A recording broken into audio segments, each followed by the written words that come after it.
किसी लोक कहती लव मैरेज करने कथा नुहे।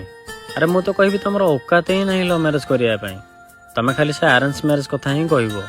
तुम कल कौन गोटे फैमिली खुशी आउटे फैमिली खुशी देखा चाह कल टे दबा नवा फाइनाल करदेल बास दिज पलि आसिल सरला। हेले गोटे लव मैरेज को देख प्रथम तो से गोटे पार्टनर खोजिब। पार्टनर मिलले गोटे इमोशनल बॉन्ड बनइब। तापर कंप्रोमाइज करवा जरूरी। झगड़ा को दिज सर्ट आउट करके दुहींकर निजर हवाटा जरूरी। एसबू सरला पर फैमिली की बुझेबे। फैमिली बुझिला पर बंधु वर्ग ए समाज को बुझेबे।